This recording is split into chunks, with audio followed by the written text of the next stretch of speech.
पूर्व प्रधानमंत्री मनमोहन सिंह पंचतत्व में विलीन हो गए। मनमोहन सिंह तो अब हमारे बीच नहीं है, लेकिन देश हित के लिए उनका समर्पण अविस्मरणीय है। मनमोहन सिंह बहुत शांतचित्त और कर्मठ व्यक्तित्व के थे। उनके जाने के बाद देश भर का माहौल शोकाकुल है। हर देशवासी ने मनमोहन सिंह को भावभीनी आंखों के साथ अंतिम विदाई दी।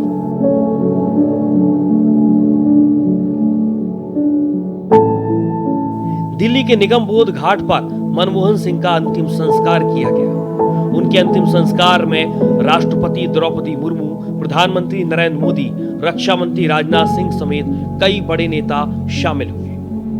पीएम मोदी ने निगम बोध घाट पर पूर्व पीएम के पार्थिव शरीर को श्रद्धांजलि दी।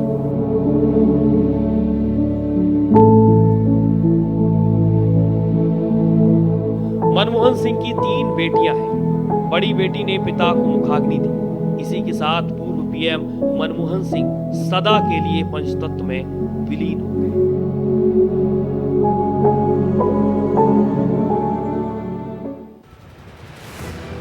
भारत मनमोहन सिंह को आर्थिक सुधारों के लिए हमेशा याद रखेगा। इसलिए मनमोहन सिंह को आर्थिक क्रांति का अग्रदूत भी कहा जाता है। जब भारत आर्थिक संकट से जूझ रहा था, सरकारी खजाना लगभग खाली हो चुका था, देश का सोना गिरवी हो चुका था, उस नाजुक मोड़ पर मनमोहन सिंह ने करिश्मा कर दिया। देश को डूबने से बचा लिया। आर्थिक अंधकार के बीच आखिरी किरण बनकर देश का मस्तक ऊंचा कर दिया। वो मनमोहन सिंह ही थे जिन्होंने देश में पहली बार उदारीकरण, निजीकरण, वैश्वीकरण का मॉडल तैयार किया। आर्थिक दृष्टि से भारत के लिए वैश्विक दरवाजे खोल दिए, क्योंकि 90 के दशक में देश के आर्थिक हालात बहुत खराब थे। केंद्रीय बैंक ने और नए कर्ज देने से इनकार कर दिया था। खाड़ी युद्ध के कारण कच्चे तेल के दाम आसमान छू रहे थे। भारत का विदेशी मुद्रा भंडार केवल $6 बिलियन रह गया था। इससे पेट्रोलियम समेत दूसरे जरूरी सामानों का अधिकतम 2 हफ्ते तक आयात किया जा सकता था। इस महासंकट की घड़ी में मनमोहन सिंह संकट मोचक बनकर आए। पीवी नरसिम्हा राव की सरकार में वो वित्त मंत्री बन गए। फिर एक के बाद एक आर्थिक सुधार किए, भारत को नई दिशा दी।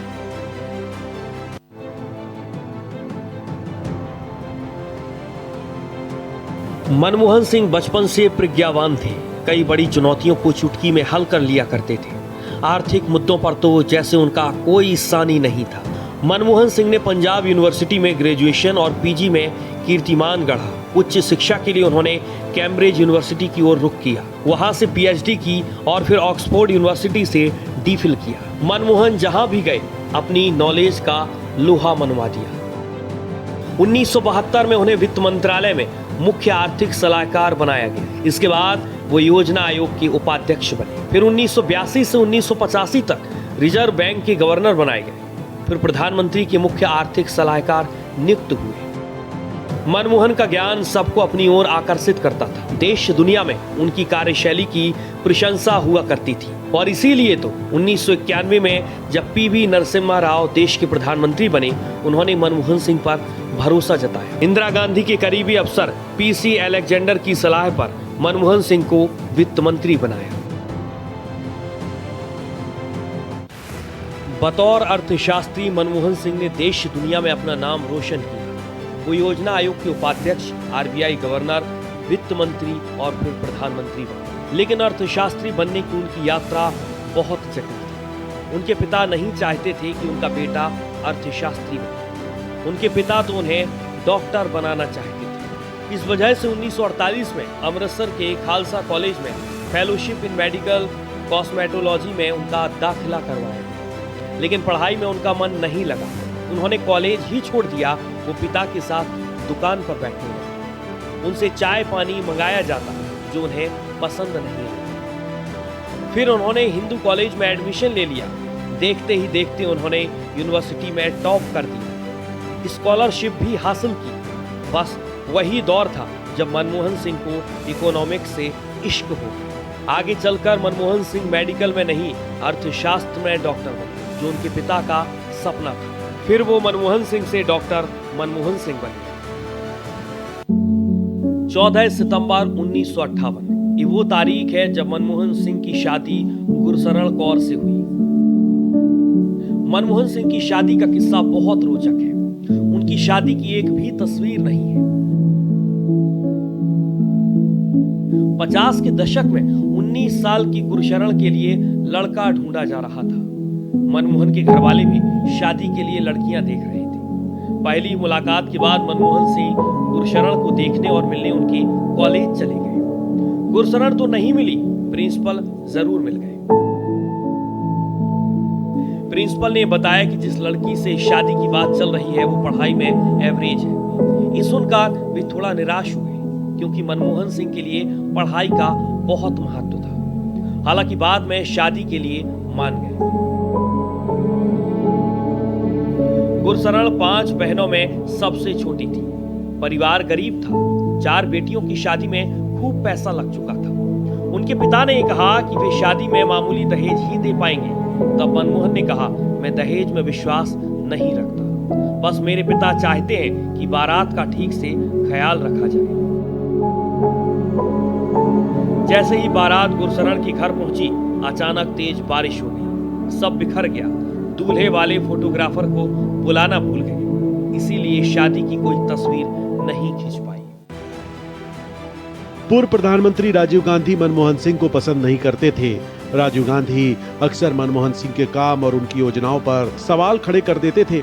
एक बार तो राजीव गांधी ने मनमोहन सिंह को जोकर तक कह दिया था। ये घटना 1986 की है। राजीव गांधी भारत के प्रधानमंत्री थे, तब मनमोहन सिंह योजना आयोग के उपाध्यक्ष थे।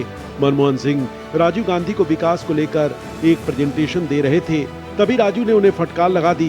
मनमोहन का प्रेजेंटेशन गरीबी और ग्रामीण अर्थव्यवस्था को लेकर था, लेकिन राजीव गांधी शहर और विकास पर जोर दे रहे थे।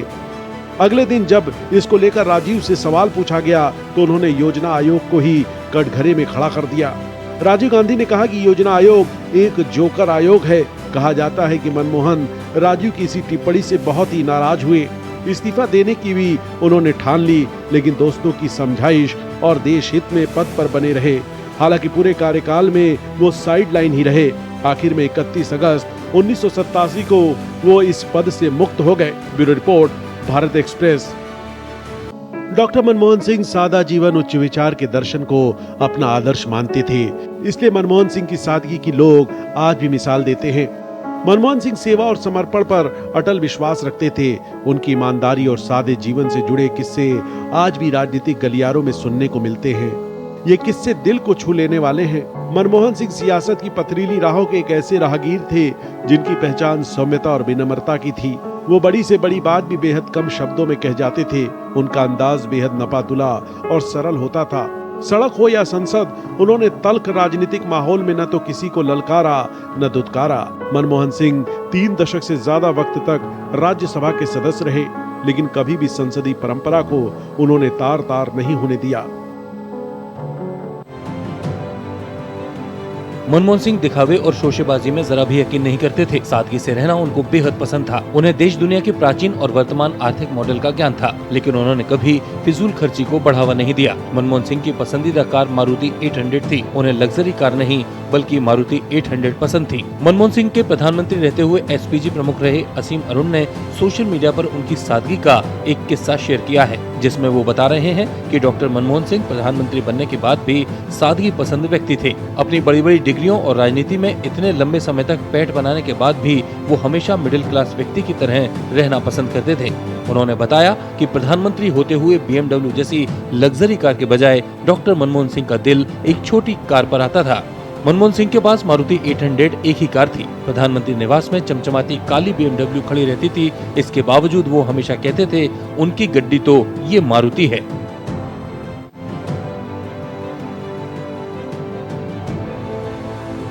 डॉक्टर मनमोहन सिंह हमेशा नीली पगड़ी में दिखा करते थे। उनकी पगड़ी के इस रंग का राज क्या था, उन्होंने खुद इसका खुलासा किया था। मनमोहन सिंह ने बताया था कि उनकी पगड़ी का नीला रंग कैम्ब्रिज यूनिवर्सिटी के प्रति सम्मान का प्रतीक है। 2006 में उन्हें डॉक्टरेट ऑफ लॉ की उपाधि से सम्मानित किया गया था। उसी दौरान उन्होंने इस राज से पर्दा उठाया। मनमोहन सिंह ने 1954 में पंजाब यूनिवर्सिटी से इकोनॉमिक्स में पहला स्थान हासिल किया।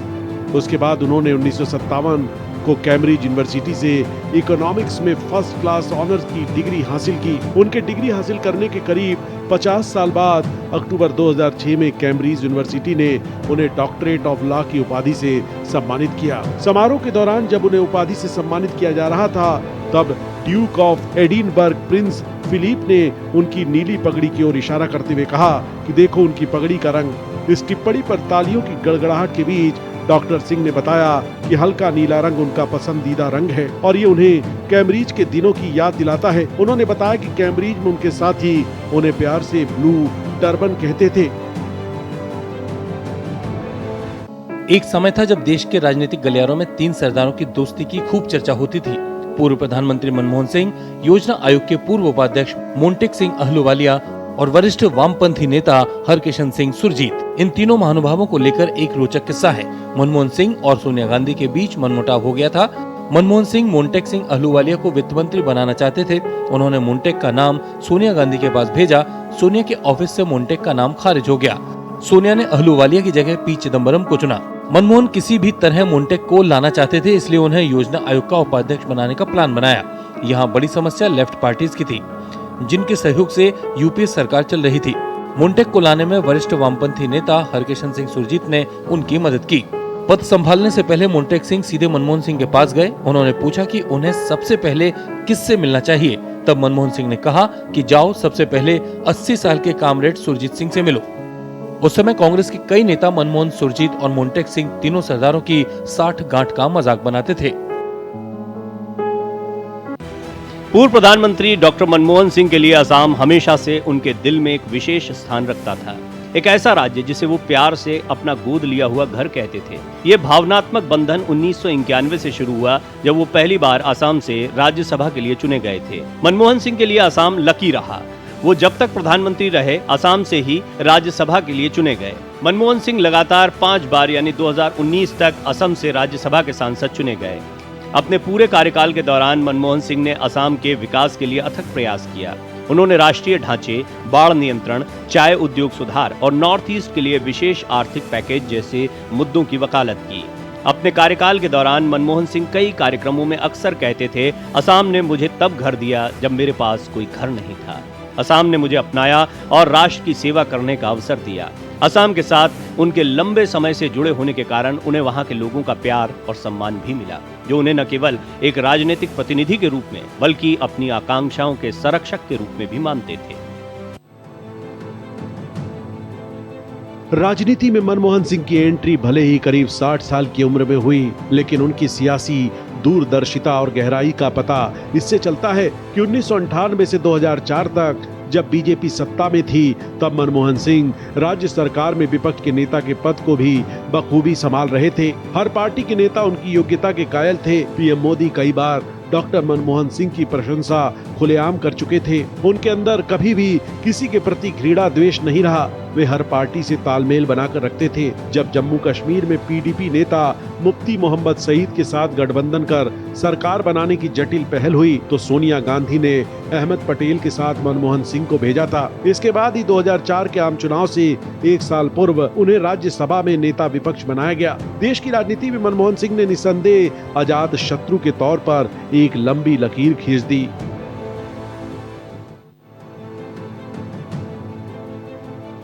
पूर्व प्रधानमंत्री मनमोहन सिंह ने जिंदगी के साथ राजनीति में भी लंबी पारी खेली। अपने लंबे राजनीतिक जीवन में उन्होंने सिर्फ एक बार लोकसभा का चुनाव लड़ा था, लेकिन ये अनुभव उनके लिए अच्छा नहीं रहा। बात 1999 में लोकसभा चुनाव की है, जब कांग्रेस ने मनमोहन सिंह को दक्षिणी दिल्ली लोकसभा सीट से टिकट दिया था। मनमोहन सिंह की पत्नी गुरशरण कौर उनके चुनाव लड़ने के खिलाफ थी, लेकिन सोनिया गांधी के आदेश के चलते वो टाल नहीं सके और पत्नी की इच्छा के खिलाफ जाकर चुनाव मैदान में उतरे। मनमोहन सिंह बनाम बीजेपी के विजय कुमार मल्होत्रा के बीच चुनाव हुआ। मल्होत्रा को अपनी जीत दूर तक नजर नहीं आ रही थी और मनमोहन सिंह अपनी जीत के लिए आश्वस्त नजर आ रहे थे, लेकिन कांग्रेस के स्थानीय नेता मनमोहन सिंह को बाहरी उम्मीदवार मानते हुए मजबूती के साथ नहीं खड़े हो सके। नतीजा ये हुआ कि मनमोहन सिंह करीब 30,000 वोटों से चुनाव हार गए थे। मनमोहन सिंह के लिए दक्षिणी दिल्ली लोकसभा सीट पर मिली चुनावी हार एक धक्के की तरह थी। डॉक्टर मनमोहन सिंह के प्रधानमंत्री बनने की कहानी बेहद दिलचस्प है। साल 2004 में जब कांग्रेस की अगुवाई में यूपीए ने चुनाव जीता, तो माना जा रहा था कि सोनिया गांधी ही प्रधानमंत्री बनेंगी।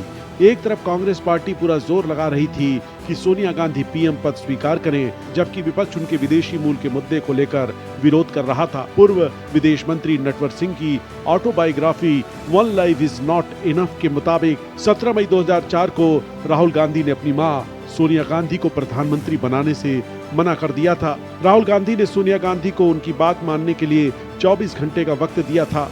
राहुल की जिद ने सोनिया गांधी को प्रधानमंत्री की कुर्सी ठुकराने के लिए मजबूर कर दिया। सोनिया गांधी के प्रधानमंत्री पद की दौड़ से हटने के बाद इस पद के लिए प्रबल दावेदारों के रूप में मनमोहन सिंह और प्रणब मुखर्जी के नामों पर चर्चा हो रही थी, लेकिन सोनिया गांधी के पास तुरूप का पत्ता था और फिर ऐलान हुआ कि अगले प्रधानमंत्री डॉक्टर मनमोहन सिंह होंगे, जिसके बाद 22 मई 2004 को राष्ट्रपति कलाम ने डॉक्टर मनमोहन सिंह को प्रधानमंत्री के रूप में शपथ ग्रहण कराया। पूर्व प्रधानमंत्री मनमोहन सिंह बाहर से शांत और अंदर से दृढ़ निश्चयी थे। मनमोहन सिंह ने दलीय राजनीति से ऊपर उठकर राष्ट्र को प्राथमिकता दी। मनमोहन सिंह ने भारत अमेरिका असैन्य परमाणु समझौते को आगे बढ़ाने का फैसला किया। तब राजनीतिक दलों के कड़े विरोध का उन्हें सामना करना पड़ा, लेकिन मनमोहन सिंह अपने फैसले पर अड़े रहे और तत्कालीन राष्ट्रपति एपीजे अब्दुल कलाम की मदद से मनमोहन सिंह कुछ दलों को बनाने में सफल रहे। वामपंथी दलों ने इस डील का पुरजोर विरोध किया और सरकार से अपना समर्थन वापस ले लिया। मनमोहन सिंह की सरकार को विश्वास की परीक्षा से गुजरना पड़ा। आखिर मनमोहन सिंह और तत्कालीन अमेरिकी राष्ट्रपति जॉर्ज डब्ल्यू बुश ने 18 जुलाई 2005 को समझौते की रूपरेखा पर एक संयुक्त घोषणा की और ये औपचारिक रूप से अक्टूबर 2008 में लागू हुआ।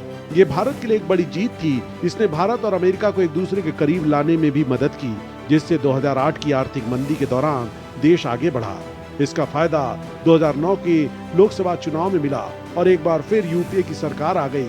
इस परमाणु समझौते से मनमोहन सिंह का सोनिया गांधी के प्रति उनकी अधीनता को याद को लोगों की सोच में मिटा दिया। पूर्व प्रधानमंत्री मनमोहन सिंह ने अपने कार्यकाल के दौरान ऐसे ऐतिहासिक फैसले किए जिनकी गूंज आज भी सुनाई देती है। तारीख 12 अक्टूबर 2005। इसी दिन भारत में एक ऐसा कानून लागू हुआ जिसने शासन प्रशासन की तस्वीर बदल कर रख दी। वो कानून था सूचना का अधिकार अधिनियम यानी RTI। सूचना का अधिकार कानून को लाने का श्रेय मनमोहन सिंह को जाता है। ये कानून आम जनता के लिए एक ऐसा हथियार साबित हुआ जिसने पारदर्शिता और जवाबदेही की नई इबारत लिखी। RTI ने हर नागरिक को ये अधिकार दिया कि वे सरकारी प्राधिकरणों से किसी भी तरह की जानकारी मांग सकें। सरकारी कामकाज की परतें जो कभी आम जनता की पहुंच से बाहर थीं, अब उनके सामने खुलने लगी। इसे भ्रष्टाचार से लड़ने का सशक्त माध्यम माना गया। महज कुछ ही सालों में ये कानून आम आदमी की आवाज बन गया। मनमोहन सिंह और मोन्टेक सिंह अहलूवालिया बहुत करीबी थे।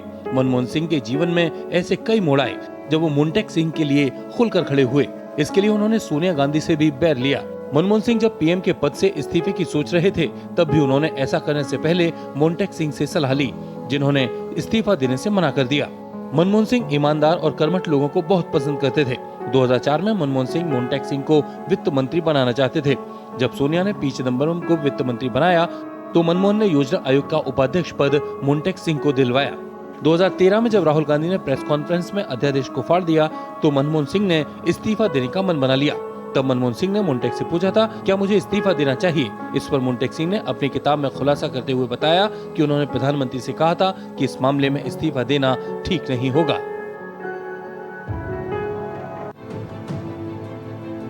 मनमोहन सिंह ने 2009 में कांग्रेस को निर्णायक चुनावी जीत दिलाई और दूसरी बार प्रधानमंत्री बने, लेकिन जीत की चमक जल्द ही फीकी पड़ने लगी और उनका दूसरा कार्यकाल काफी अच्छा नहीं रहा। उनके मंत्रिमंडल के कई मंत्रियों पर घोटाले के आरोप लगे।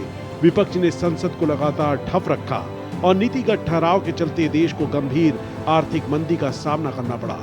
उस वक्त बीजेपी के वरिष्ठ नेता लाल कृष्ण आडवाणी ने सिंह को भारत का सबसे कमजोर प्रधानमंत्री कहा था। इस पर मनमोहन सिंह ने अपने कार्यकाल का बचाव करते हुए कहा था कि उनकी सरकार ने देश और जनता के कल्याण के लिए पूरी प्रतिबद्धता और समर्पण के साथ काम किया। मनमोहन सिंह ने अपने विदेश नीति में अपने दो पूर्ववर्तियों की व्यवहारिक राजनीति को आगे बढ़ाया। उन्होंने पाकिस्तान के साथ शांति प्रक्रिया, चीन के साथ सीमा विवाद खत्म करने की कोशिश की और अफगानिस्तान के लिए वित्तीय सहायता बढ़ाई और लगभग 30 वर्षों में वहां जाने वाले पहले प्रधानमंत्री बने।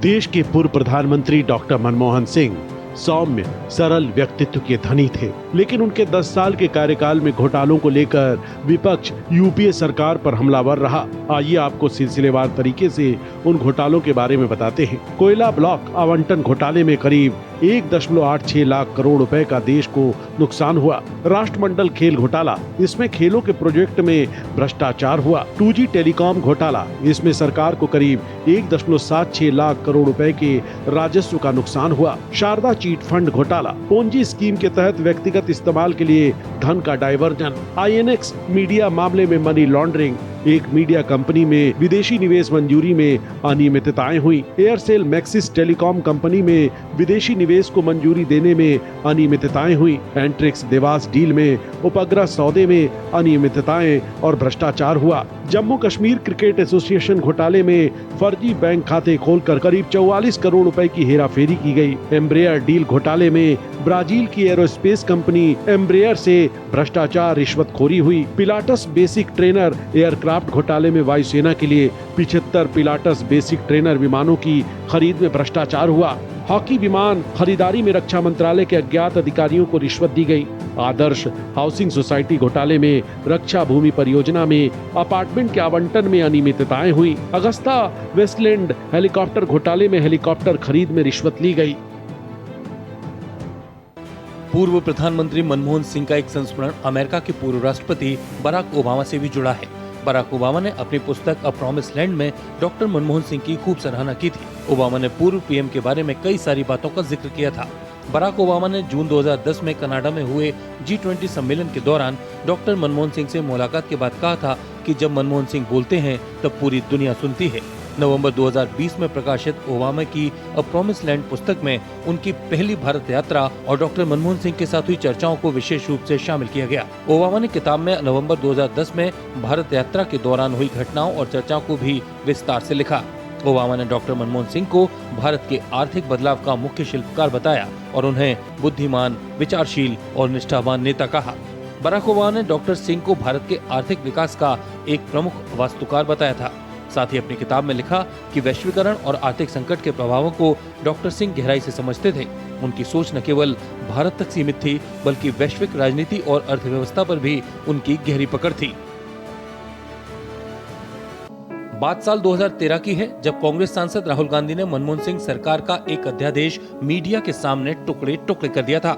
राहुल के इस बर्ताव से तब के प्रधानमंत्री मनमोहन सिंह बेहद नाराज हो गए थे, जिस पर उन्होंने उस समय के योजना आयोग के उपाध्यक्ष मोन्टेक सिंह अहलूवालिया से पूछा क्या उन्हें इस्तीफा दे देना चाहिए। इस बात का जिक्र मोन्टेक सिंह अहलूवालिया ने अपनी किताब backstage the story behind India's high growth years में किया है। दरअसल राहुल जब मीडिया के सामने अध्यादेश की कॉपी फाड़ रहे थे, उस वक्त मनमोहन सिंह अमेरिका की यात्रा पर थे। तब दोषी करार दिए गए जनप्रतिनिधियों पर सुप्रीम कोर्ट के फैसले को निष्प्रभावी करते हुए यूपीए सरकार के विवादास्पद अध्यादेश की आलोचना कर राहुल गांधी ने अपनी ही सरकार के लिए असहज स्थिति पैदा कर दी थी। राहुल गांधी ने कहा था कि यह अध्यादेश पूरी तरह से बकवास है, जिसे फाड़कर फेंक देना चाहिए। अपनी किताब में अहलूवालिया ने उस वक्त की यूपीए सरकार की सफलताओं और विफलताओं पर भी जिक्र किया। अहलूवालिया योजना आयोग के उपाध्यक्ष थे। योजना आयोग को अब भंग किया जा चुका है और उसकी जगह पर नीति आयोग का गठन किया गया है। उम्र के करीब 90 दशक पूरे कर लेने के बाद मनमोहन सिंह कभी व्हीलचेयर तो कभी सहारा लेकर महत्वपूर्ण मौकों पर संसद आते दिखे। वो कांग्रेस के कार्यक्रमों में भी एक्टिव रहे। 2014 में सत्ता से बेदखल होने के बाद उनकी सार्वजनिक जीवन में सक्रियता काफी कम हो गई थी, लेकिन अहम मौकों पर वो संसद जरूर जाते थे। ये तस्वीरें 7 अगस्त 2023 की हैं, जब पूर्व प्रधानमंत्री मनमोहन सिंह राज्यसभा पहुंचे थे। तब वो राज्यसभा के सदस्य थे और संसद के मॉनसून सत्र में भाग लेने आए थे।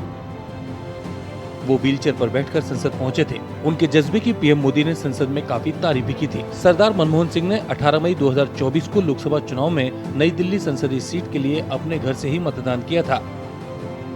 अब इस तस्वीर को देखिए, जब कांग्रेस अध्यक्ष पद के लिए मतदान हो रहा था। सेहत खराब होने के बाद भी वो वोट डालने के लिए पहुंचे थे। डॉक्टर मनमोहन सिंह की ये तस्वीर तब की है जब वो आखिरी बार राष्ट्रपति पद के लिए वोटिंग करने पहुंचे थे। उस समय भी मनमोहन सिंह व्हीलचेयर पर ही बैठकर वोटिंग के लिए पहुंचे थे। डॉक्टर मनमोहन सिंह की ये तस्वीर 17 अगस्त 2022 की है, जब वो आखिरी बार कांग्रेस के अध्यक्ष पद के लिए वोट डालने पहुंचे थे। उस चुनाव में मल्लिकार्जुन खड़गे को जीत मिली थी। डॉक्टर मनमोहन सिंह की 6 अगस्त 2022 की अब इस तस्वीर को देखिए, जब वो उपराष्ट्रपति पद के लिए वोट डालने के लिए पहुंचे थे। अब आपको मनमोहन सिंह और पाकिस्तान के पूर्व प्रधानमंत्री नवाज शरीफ का एक किस्सा सुनाते हैं। हुआ यूं था कि 2013 में जब मनमोहन सिंह देश के प्रधानमंत्री थे, तब नरेंद्र मोदी गुजरात के सीएम थे। उस समय पाकिस्तान के तत्कालीन पीएम नवाज शरीफ ने यूएन में पत्रकारों से बातचीत में कहा था कि हिंदुस्तान के पीएम देहाती औरत जैसे हैं, जो उनकी शिकायत बराक ओबामा से करते हैं।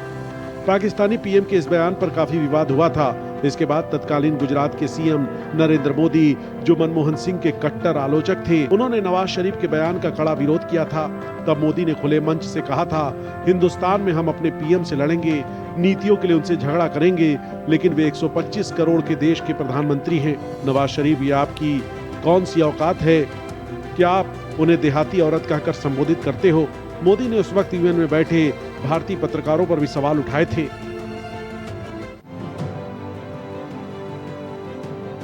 मनमोहन सिंह की शुरुआती शिक्षा दीक्षा पंजाब के जिस इलाके में हुई थी, वो आज पाकिस्तान में है। उनकी पढ़ाई लिखाई की शुरुआत उर्दू माध्यम से हुई थी, इसलिए वो उर्दू अच्छी तरह से लिख और पढ़ लेते थे। उर्दू के अलावा वो पंजाबी भाषा की गुरमुखी लिपि में भी लिखते थे। मनमोहन सिंह अंग्रेजी में भी पारंगत थे और उन्होंने अंग्रेजी में कई महत्वपूर्ण किताबें भी लिखी थी। एक मृदुभाषी शख्सियत रहे मनमोहन सिंह को सार्वजनिक जीवन में शायद ही कभी किसी ने गुस्से में देखा हो। वो हमेशा बेहद गंभीर और शांत चित्त नजर आते थे। संजय बारू ने 2014 में अपनी किताब द एक्सीडेंटल प्राइम मिनिस्टर में इस बात का जिक्र किया था कि भारत के पूर्व प्रधानमंत्री मनमोहन सिंह हिंदी नहीं पढ़ पाते। उनके सभी भाषण भी उर्दू में लिखे होते थे। उन्होंने किताब में लिखा था कि मनमोहन सिंह हिंदी में बात तो कर सकते थे, लेकिन कभी देवनागरी लिपि या हिंदी भाषा में पढ़ना उन्होंने नहीं सीखा। हालांकि उर्दू पढ़ना उन्हें बखूबी आता था। यही कारण था कि मनमोहन सिंह अपने भाषण अंग्रेजी में दिया करते थे। उन्हें अपना पहला हिंदी भाषण देने के लिए 3 दिन तक प्रैक्टिस करनी पड़ी थी। पूर्व प्रधानमंत्री मनमोहन सिंह लगातार 10 साल देश के प्रधानमंत्री रहे। उन्हें बड़े आर्थिक सुधारों का जनक भी माना जाता है। बड़े सौम्य स्वभाव के व्यक्तित्व मनमोहन सिंह पक्ष और विपक्ष सबके पसंदीदा थे। कम बोलने के साथ उनका शायराना अंदाज बेहद चुटीला होता था। संसद का एक किस्सा याद आता है, जिसमें बीजेपी की दिग्गज नेता सुषमा स्वराज और मनमोहन सिंह के बीच शेरो शायरी हुई थी। संसद में चर्चा के दौरान मनमोहन सिंह ने बीजेपी पर भी निशाना साधा था और मशहूर शायर मिर्जा गालिब का शेर पढ़ा था। आइए आपको मनमोहन सिंह के शायराना अंदाज से रूबरू कराते हैं। माना कि तेरी दीद के काबिल नहीं हूँ मैं,